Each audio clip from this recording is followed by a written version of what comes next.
Hello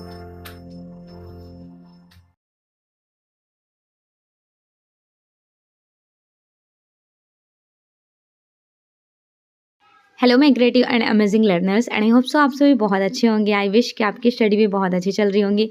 so happy new year everyone. आज बहुत special day है। सो आज स्पेशल डे के थ्रू मैं आपके साथ 80 क्वेश्चन शेयर कर रही हूँ। इन 80 क्वेश्चंस में आप ज़रूर बताएं आपके कितने क्वेश्चंस करेक्ट हो रहे हैं। एंड बेस्ट विशेज़ कि आपके जल्दी से एग्जाम कंडक्ट हो जाएँ और best wishes for your bright future. ये 2024 आपके लिए बहुत ही यूनिक एंड स्पेशल हो। Okay, so we can start the question. Fast revision. Okay, Mughal ग्रंथ हमजानामा चित्रित किए गए थे कपड़े पर, वो भी कौन सा कपड़ा? सूती कपड़े पर, कॉटन फैब्रिक। मुगल काल में सियालकोट जाना जाता है। सियालकोट दैट मीन्स कागज़। वो भी कहाँ से आता था ये सियालकोट कागज़? पंजाब से, राइट, पंजाब से। चित्र टेक्निक जहाँ पर्याप्त गाढ़े तैल अथवा टेम्परा रंगों की सतह पर लगाया जाता है वो क्या कहते हैं? दैट मीन्स जो इम्पेस्टो टेक्निक करते थे ना, इम्पेस्टो, वैसे तो यहाँ पर होना चाहिए था ग्लेजिंग मेरे अकॉर्डिंग, क्योंकि गाढ़ा तेल मेंशन कर दिया। जब भी गाढ़ा तेल के बारे में बात हो तो ग्लेजिंग कहा जाएगा, लेकिन यहाँ पर राइट एग्जामिनर ने इम्पेस्टो को कराया है। एक चित्र में पर्दास के प्रयोग का क्या उद्देश्य होना चाहिए? अच्छा, जब मैंने कह दिया है कि ग्लेजिंग होना चाहिए तो थोड़ी सी आपको थ्योरीज एक्सप्लेन कर देती हूँ, जिससे आप भी श्योर हो जाएं कि मैंने क्यों ग्लेजिंग को करेक्ट कराया है। बट एग्जामिनर ने यहाँ पर, it's not depends on examiner, इस प्रैक्टिस सेट्स में। तो देखिए, चित्रर जो टेक्निक होती है जहाँ पर्याप्त गाढ़े तेल, जब आप कोई ऑयल थोड़ा थिक ऑयल लेंगे तो थिक ऑयल कब लगाते हैं? कोई पेंटिंग्स को कंप्लीट करने के बाद उसके ऊपर एक ग्लेजिंग लेयर चढ़ाई जाती है जिससे पेंटिंग्स में शाइनिंग आए, इसीलिए तो ग्लेजिंग अप्लाई करते हैं। दूसरा, ये इम्पेस्टो कह दिया गया है, यहाँ पर गाढ़े तेल मेंशन नहीं करना चाहिए था, या फिर गाढ़े तेल रंग कह देना चाहिए था, उससे श्योरिटी हो जाती। बस गाढ़े तेल मेंशन कर दिया गया है। इम्पेस्टो में क्या करते हैं आप? एक्रेलिक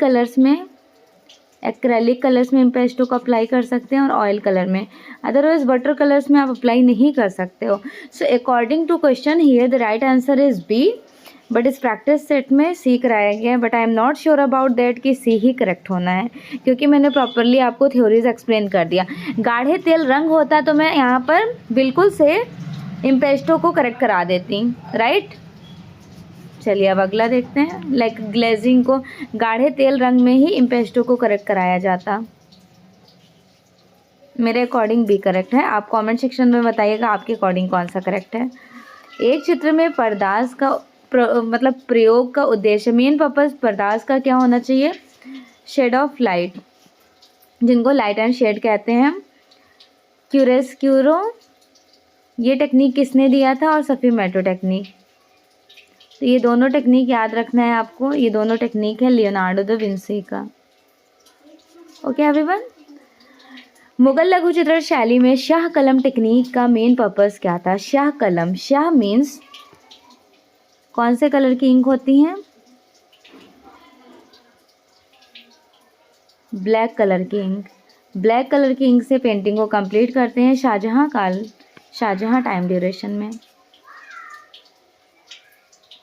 दृश्य कलाओं से संबंध, जो दृश्य कला विजुलाइज आप करते हैं किससे? रूपात्मक तत्वों से, जो भी रूप आपको दिखते हैं। स्टको मिश्रण है, स्टको में रेत, कंक्रीट, चूना और पानी का मिक्सचर मिक्स करते हैं। पोले सांचे से मोम द्वारा धातु मूर्ति ढलाई की जो टेक्निक प्रविधियां हैं उनका क्रोनोलॉजिकल। तो ये कौन सा है? Bronze casting. ब्रॉन्ज कास्टिंग के याद रखिएगा 3 प्रोसेस होते हैं। एक होता है सैंड कास्टिंग, दूसरा होता है डोगरा कास्टिंग और तीसरा होता है लॉस्ट वैक्स टेक्निक, करेक्ट। सबसे पहले कोर भरना होता है, फिर रनर्स फिक्स करना होता है, मोल्ड बनाना होता है, मोल्ड में फायरिंग करनी होती है। राजा रवि वर्मा के चित्रों के जो निर्मित टेक्निक्स थी वो कौन सी थी? ओलियोग्राफी प्रिंटिंग। पहली प्रिंटिंग इन्होंने 1894 में फर्स्ट प्रिंटिंग बनाए थे। कौन सा? Birth of Shakuntala. Oleography printing machine कहाँ लगाए थे? मुंबई के घाटकोपर में। गुप्तकालीन सारनाथ की मूर्ति शिल्प किस प्रस्तर से निर्मित की गई थी? गुप्तकालीन दैट मीन्स 5वीं शती। आपको ज़्यादा से ज़्यादा मोस्टली इनके वर्क देखने को मिलेंगे चुनार रेड सैंडस्टोन में। चुनार का बलुआ पत्थर। और वर्क देखने को कहाँ मिलेंगे? सारनाथ में। मोहनजोदड़ो से प्राप्त मूर्ति शिल्प दाढ़ी वाला पुरुष और पुजारी राजा। दाढ़ी वाला पुरुष कौन है? बियर्डेड मैन है, उनको पुजारी राजा भी कहते हैं। तो बियर्डेड मैन जिसका साइज़ है 18x11x8 सेंटीमीटर। इनका राइट आंसर कौन सा हो जाना है? वैसे तो वाइट लाइमस्टोन में बनाया गया था, वाइट लाइमस्टोन। अब ऑप्शन में नहीं है तो क्या करेक्ट करोगे आप? ऑप्शन में नहीं है देन आप सलखड़ी पत्थर करेक्ट कर सकते हैं अकॉर्डिंग टू कंडीशन। जो राइट है वो हमने बता दिया, बट वो ऑप्शन में नहीं रहा था। भारत में वॉश चित्रण की पद्धति। भारत में जो वॉश चित्रण 1902 ईस्वी में 1902 में याकोयामा ताइकोन हिसेंदा भारत इंडिया आते हैं जापानीज़ आर्टिस्ट अवनीनाथ टैगोर के घर। तो अवनीनाथ टैगोर उनसे क्या सीखते हैं? Wash technique. स्वर्णिम आयाम जिनको बोलते हैं गोल्डन सेक्शन रूल। तो गोल्डन सेक्शन रूल्स किसने दिए थे? यूक्लिड ने। यूक्लिड कहाँ से बिलोंग करते हैं? ग्रीक से बिलोंग करते हैं। तो इनका राइट आंसर क्या हो जाना है? संयोजन अनुपात। आपको पता ही है, मेजरमेंट बताता है 2.3, 5.8, 8.12, कुछ ऐसे ही इनका रेशियो होता है। फिक्सेटिव का यूज़ कहाँ पे आप करोगे? Soft pastel, oil pastel, tempera या फिर वाटर कलर। फिक्सेटिव बेसिकली क्या करता है? वो फिक्स्ड करता है पेस्टल की जो वर्क होती हैं उनको। तो मोस्ट प्रोबेबिलिटी ऑयल पेस्टल और सॉफ्ट पेस्टल दोनों में से आपको एक वन को सिलेक्ट करना है। ऑयल पेस्टल में यहाँ पर वैक्स से बाइंडिंग होता है, जो जिसे हम लोग लोकल लैंग्वेज में क्रेयॉन बोलते हैं। बचपन में यूज़ किया करते थे स्कूल टाइम में, 5 रुपीज़ में मिलता था, अब मोस्टली 10 या 15 का हो गया होगा। तो ये जो सॉफ्ट पेस्टल होते हैं इसमें कुछ भी मिक्स नहीं होता है, कोई एक्चुअल बाइंडर नहीं होता है, ये बिल्कुल सॉफ्ट होते हैं। अगर इनसे आप पेंटिंग करोगे और फिंगर से भी टच करोगे तो रिमूव या फिर मर्ज होके डस्टिंग लाइक डैमेज होने के चांसेस हो जाएंगे, इसलिए फिक्सेटिव का यूज़ सॉफ्ट पेस्टल में करते हैं। करने को तो भाई ऑयल पेस्टल में आप स्केचिंग में भी कर सकते हो, मैं तो स्केचिंग में भी करती हूँ। चारकोल स्केचिंग में मैं मोस्टली, पेंसिल स्केचिंग में भी फिक्सेटिव यूज़ करती हूँ जिससे मेरा पेंसिल का वर्क ख़राब ना हो। वसली चित्रण हेतु धरातल है।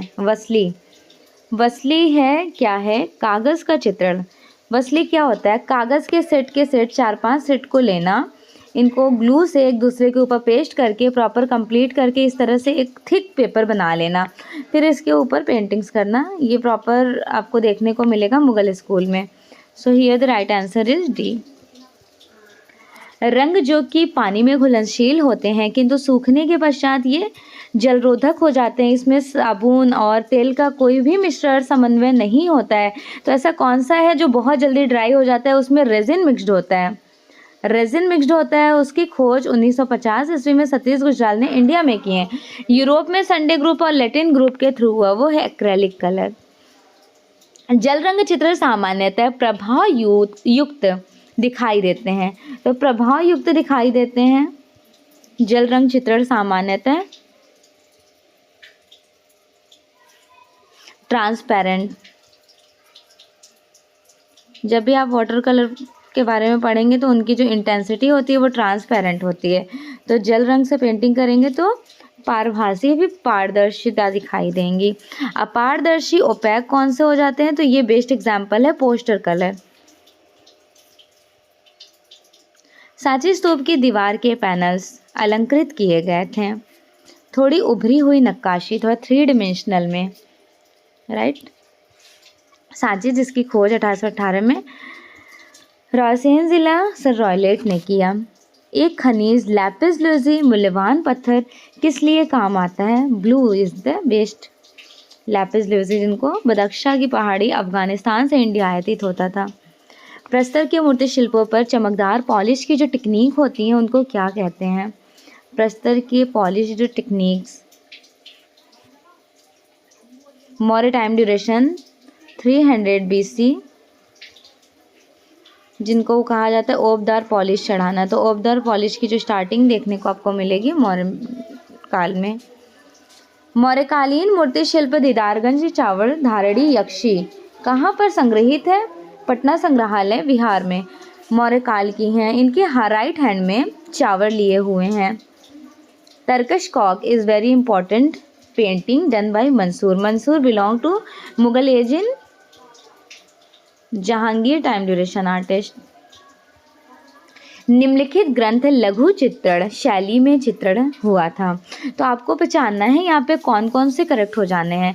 लघु चित्रण, तो लघु चित्रण आप कौन कौन सा देख के पहचान सकते हैं। एक तो देखिए बसंत विलास बालचंद्र सूरीवाला, ये लघु चित्रण है। कल्पसूत्र लघु चित्रण है और बिहारी चंद्रिका भी, राइट।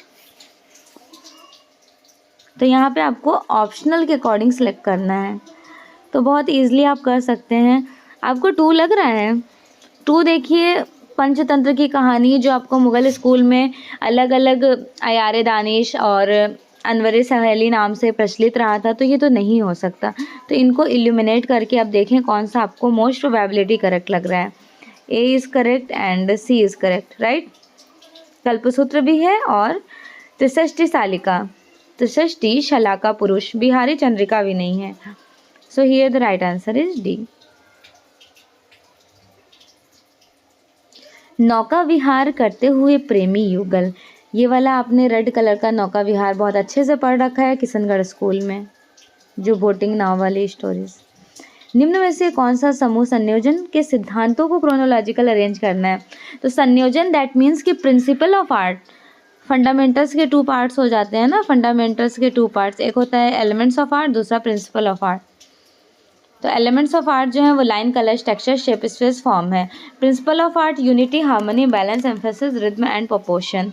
तो यहाँ पर आपका हो जाएगा संतुलन, जिनको बैलेंस कहते हैं, प्रभाविता, एम्फेसिस, एकता, यूनिटी, सामंजस्य, harmony. So here the right answer is B. And the next, कला का उद्वांत उद्देश्य हो सकता है। आर्ट का मेन पर्पस क्या था। परंपरा का संरक्षण करना या फिर भौतिक सुविधा और उपयोगिता, मनोरंजन या फिर चेतना का शुद्धिकरण और सौंदर्य बोध। ऑफ कोर्स कला का मेन पर्पस होगा चेतना का शुद्धिकरण और सौंदर्य बोध, right. So here the right answer is D. Next one, प्रसिद्ध कोणार्क सन टेम्पल नरसिंह देव प्रथम ने निर्माण कराया था। सन टेम्पल ऑफ कोणार्क का झांझ मंदिरा करके जो है, झांझ मंजीरा, वो याद रखिएगा, इम्पॉर्टेंट है। झांझ मंजीरा यहाँ की बड़ी फेमस है। कांगड़ा शैली का संरक्षण सिलेक्ट करना है। कांगड़ा शैली का संरक्षण, कांगड़ा शैली जिसको पहाड़ी स्कूल का सबसे सर्वश्रेष्ठ शैली कहा जाता है। 1786 से लेकर 1805 तक का डेवलपमेंट टाइम रहा है, जिसमें चरम पूछ लिया जाए तो चरम है 1788 का। किंग संसार चंद्र। डायगोनल सीरीज जिन्हें कहा जाता है तिरछी रेखाएं या फिर फॉलिंग फिगर्स, गिरते हुए शरीर। One of the most important painting done by Tyeb Mehta. आपको यहाँ पर सिलेक्ट करना है कि प्रसिद्ध लघु चित्रण की शैलियाँ, एक तो जैन हो जाएंगी, बसौली और Deccan. So right answer is first, second and third. B is the right answer. Sindhu घाटी सभ्यता का कतिपय केंद्र, कतिपय केंद्र आपको सिलेक्ट करना है। तो देख लें यहाँ पर भी उसी तरह से आपको अरेंज करना होगा।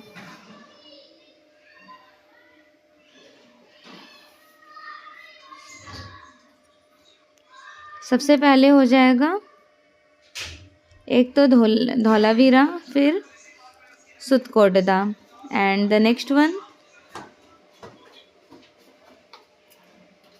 First Lothal, Sutkotada, Dholavira and Ropar. तो ये जो प्रॉपर हैं लोथल, सुतकोटदा, धौलावीरा एंड रोपड़, ये सिंधु घाटी सभ्यता के कतिपय केंद्र कहे जाएंगे। कौन से केंद्र? कतिपय केंद्र, right. So here the right answer is D.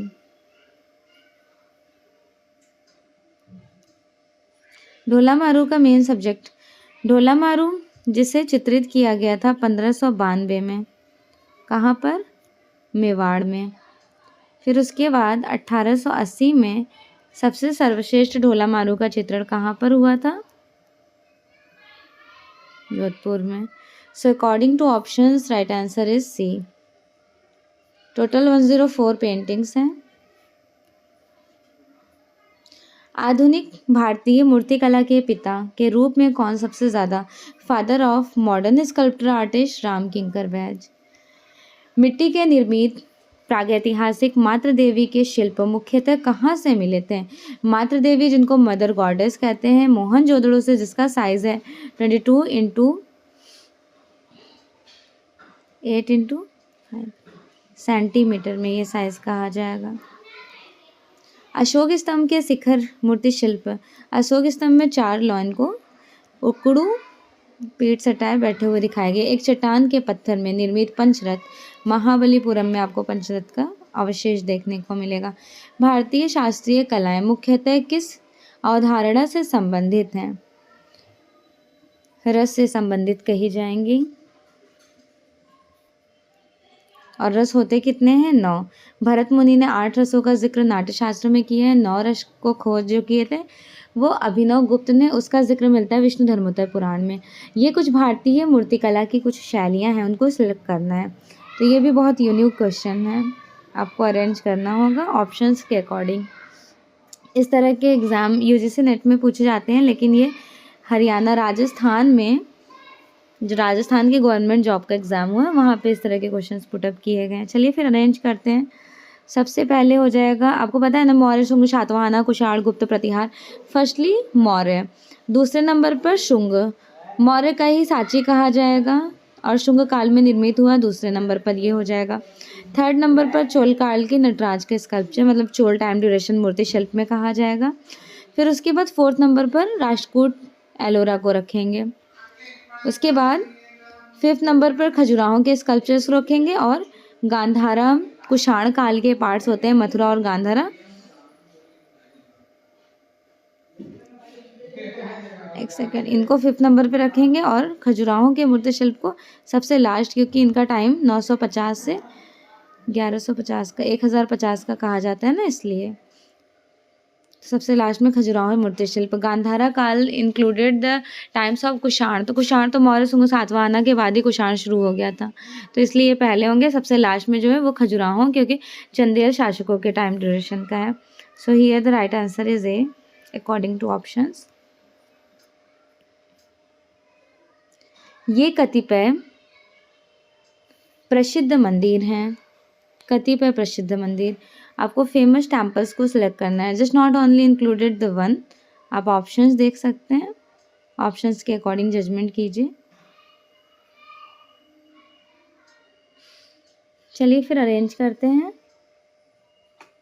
Varaha मंदिर, विश्वनाथ मंदिर, देन कंदरिया महादेव मंदिर एंड चतुर्भुज मंदिर। ये सारे जो टेम्पल्स है कतिपय क्रोनोलॉजिकल टेम्पल्स कहे जाएंगे।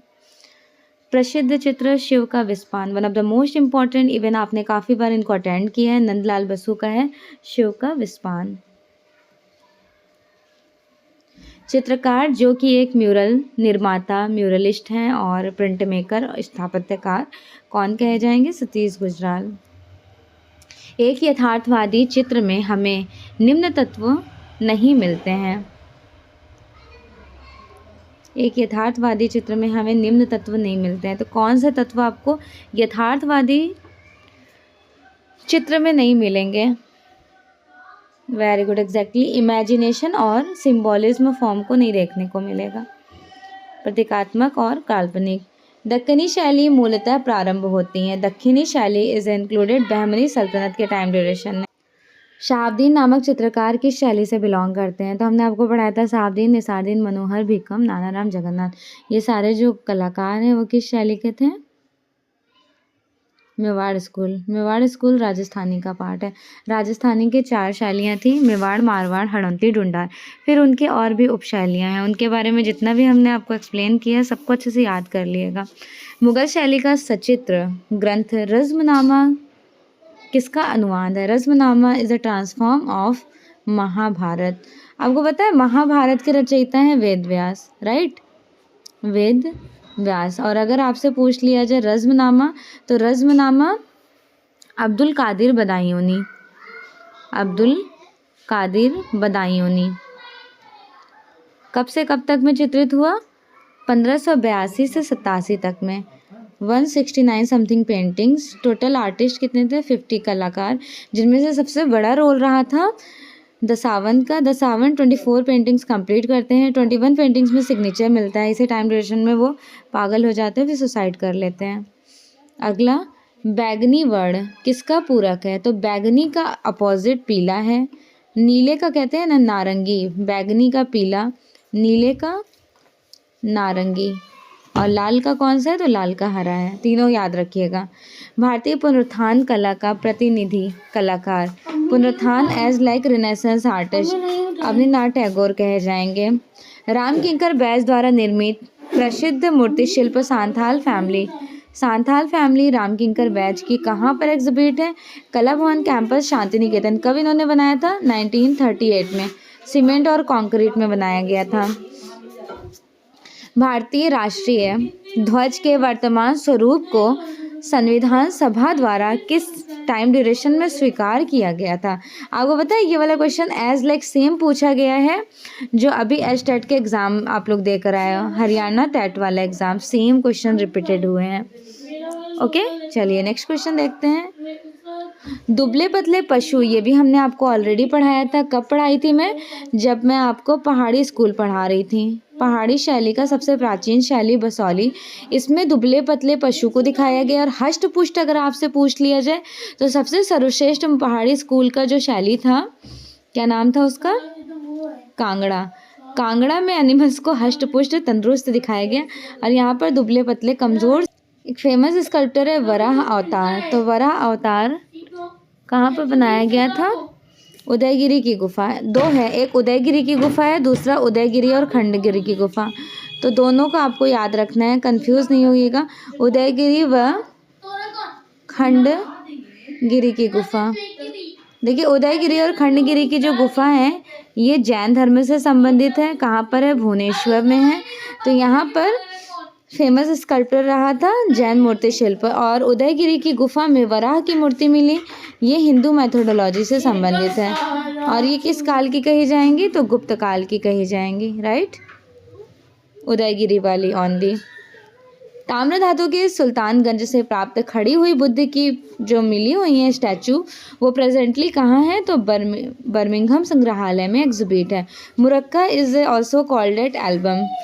जिस तरह से हमारे घर पे शादी वादी वाला जो एल्बम नहीं होता है, पेरेंट्स लोगों का फ़ोटोज़ होता है हम लोगों के बचपन का, तो उसी एल्बम सेट का सेट तैयार करना उनको मुग़ल स्कूल में मुरक्का कहा जाता था। निम्न में से कौन प्रोग्रेसिव आर्टिस्ट ग्रुप पीएचजी का एक संस्थापक है? पैक ग्रुप का। Pack group establishment time 1947-48 something. Founder तो यहाँ पे मेंशन नहीं किए गए हैं, बट हाँ ये सदस्य रहे थे एमएफ हुसैन। फाउंडर भी याद रखिएगा कौन है? Francis Newton Souza, right. Francis Newton Souza, he was the founder. Next, Gandhara शैली प्रसिद्ध है। Why Gandhara is a very popular? For Buddha's statue. Buddha की जो फुल फिगर्स बनानी शुरू हुई हैं सबसे ज़्यादा गांधारा में, और पहली बनी है मथुरा में। Mathura and Gandhara the both part of Kushan काल। कुषाण काल के ये दो पार्ट हैं कटफिशर्स के टाइम ड्यूरेशन। प्रसिद्ध चित्रकार रुकनुद्दीन, सहाबुद्दीन, बहाउद्दीन, जो दो दीन वाले कलाकार हैं, ये आपको बीकानेर शैली में देखने को मिल जाएंगे। बीकानेर शैली is the part of Mughal Rajasthani school, Rajasthani का पार्ट है। टेक्सचर क्या होता है? टेक्सचर जो होता है वो सतह के गुण, क्वालिटी ऑफ सरफेस के बारे में बताता है। ये वाले क्वेश्चंस आपके जो मैंने एच-टेट वाला हरियाणा का सॉल्व कराया ना क्वेश्चन पेपर, एच-टेट के एग्ज़ाम में पूछा गया था। सेवक राम और गुलाम अली खान किस शैली के प्रसिद्ध कलाकार थे? सेवक राम एंड गुलाम अली खान। सेवक राम तो आपको पता है कंपनी स्कूल, बस आपको लगा देना है। गुलाम अली खान सेकेंडरी आपको याद कर लेना है, ठीक है। द्विआयामी रूप में सदैव अनुपस्थित होगा। 2 डायमेंशनल सरफेस में आप लाइट एंड शेड की हेल्प से प्रॉपर पेंटिंग्स को 3 डायमेंशनल में कन्वर्ट कर सकते हैं। सो here the right answer is D. प्रसिद्ध मूर्ति मारविजय। मारविजय के स्कल्पचर या फिर महापरिनिर्वाण का स्कल्पचर पूछ लिया जाए, केव नंबर 26 में है। गुफा नंबर 1 और गुफा नंबर 17 में मारविजय की पेंटिंग्स अवेलेबल हैं। मूर्ति शिल्प रावण द्वारा कैलाश पर्वत को उठाना या फिर हिलाना। Ravan shaking Mount Kailash, one of the most important sculpture in included Ellora cave number 16। Kailash Nath temple में आपको देखने को मिलेगा ये मूर्ति।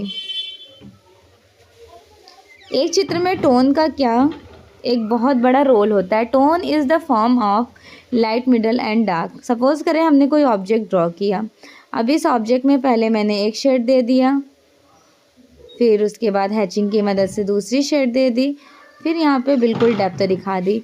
तो इसमें आपको ऑटोमेटिकली से 3 शेड्स दिख रहे हैं। रंगत के हल्केपन और गहरेपन को क्या कहते हैं? तान कहते हैं।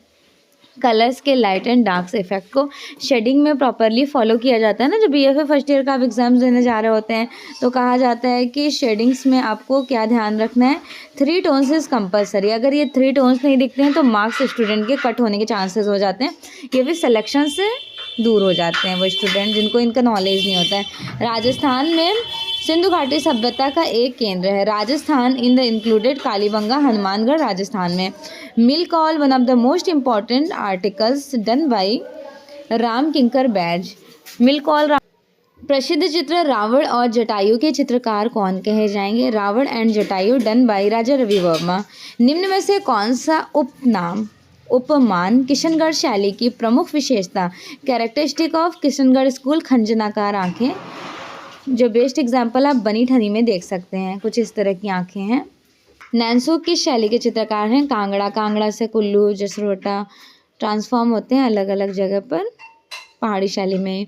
प्रसिद्ध मूर्ति शिल्प त्रिमूर्ति, जिनको महेश मूर्ति भी बोलते हैं, एलिफेंटा गुफा की हैं, ग्रेनाइट में बनाई गई हैं। भारत भवन भोपाल में रूपांकर संग्रहालय किसने स्थापित किया था? जगदीश स्वामीनाथन ने। भारत भवन का स्थापना 1982 ईस्वी में हुआ था। फाउंडर जन्मदाता अशोक वाजपेयी थे। और डिज़ाइनर पूछ लिया जाए तो चार्ल्स कोरिया। चांद बीबी प्लेइंग पोलो, ये दक्कन शैली की फेमस रही थी उपशैली। चांद बीबी प्लेइंग पोलो चित्र दक्कन शैली किस उपशैली का है? ये पेंटिंग्स कहा जाएगा गोलकुंडा से। बट हाँ, अगर पूछ लिया जाए क्वीन ऑफ चांद बीबी कौन है, तो आदिल शाह की पत्नी है, तब ये बीजापुर करेक्ट हो जाना है, क्योंकि इस तरह का कन्फ्यूज़न क्रिएटेड क्वेश्चन आपके अभी रिसेंटली केवीएस एग्जाम में पूछा गया था। भारतीय राष्ट्रीय ध्वज के डिज़ाइनर कौन कहे जाएंगे? पिंगली वेंकैया। निम्न में से लघु चित्रण के केंद्र को सिलेक्ट करना है। लघु चित्रण मिनिएचर पेंटिंग का जो है जयपुर कहा जाएगा। प्रसिद्ध चित्रकार जिसने भारतीय ग्राम्य जीवन को चित्रित किया गया था, भारतीय ग्राम्य जीवन कौन कहे जाएंगे? अमृता शेरगिल यहाँ पे करेक्ट कराया गया है। दिलवाड़ा मंदिर कौन से मार्बल्स का यूज़ करते हैं? यहाँ पे मकराना भी मेंशन किया गया और अंबाजी। तो मोस्ट प्रोबेबिलिटी दोनों में से ज़्यादा प्रायोरिटी अंबाजी संगमरमर मार्बल को दिया जाएगा। अंतराल क्या है? What is space? Space is area, क्षेत्र है, सरफेस नहीं। ठीक। वर्णहीन रंगों को सिलेक्ट करना है। वर्णहीन किसको कहते हैं? मतलब कोई प्रॉपरली उसमें एक्चुअल कलर्स ना हो, तो जाहिर सी बात है उनको आप एक्रोमेटिक कहोगे, तटस्थ रंग, या फिर उदासीन रंग कहेंगे, जिनको न्यूट्रल कहा जाता है हिंदी में। तो यहाँ पर most probability according to options आपके कौन से करेक्ट हो जाने हैं? ए करेक्ट है। Black and white and also included स्लेटी। यामिनी रंजन रॉय प्रेरित हैं किससे? लघु चित्रण शैली से, यूरोपीय, या फिर कालीघाट। कालीघाट चित्रकला शैली। और ज़्यादा से ज़्यादा पेंटिंग किस में करते थे? टेम्परा हिज फेवरेट माध्यम। टेम्परा इनका फेवरेट था। अजंता की गुफाएं कहाँ पर स्टैबल हैं? Maharashtra. 30 caves are here. Basawan किस मुगल बादशाह का दरबारी चित्रकार कहे जाएंगे? मीर सैद अली, अब्दुल समद, दसावंत, बसावन, ये सारे इंक्लूडेड आर्टिस्ट हैं अकबर टाइम ड्यूरेशन के। And here the last question. Deviprasad Roy Chowdhury जाने जाते हैं। Triumph of labour Deviprasad Roy Chowdhury का बहुत फेमस है। मिल कॉल किसका है? ये पता होना चाहिए आपको राम किंकर बैज का है। राम किंकर बैज। विनोदिनी किसका है? ये भी राम किंकर बैज का। ये जो इनकी फ्रेंड थी विनोदिनी, तो इनका इन्होंने पोर्ट्रेट बनाया था। और वुड सीरीज, घाव श्रृंखला जिनको कहते हैं, वुड सीरीज, इनसे आपको सोमनाथ होर का नाम याद रखना है। सो फाइनली 80 क्वेश्चन ऑलमोस्ट आपके कंप्लीट हो गए हैं। होप सो आपको क्वेश्चंस अच्छे लगे होंगे। आफ्टर दिस क्लास बताइएगा आपके कितने क्वेश्चंस करेक्ट हुए हैं, राइट। फीडबैक ज़रूर दीजिएगा प्यारा सा। Thank you so much and also best wishes for your exam.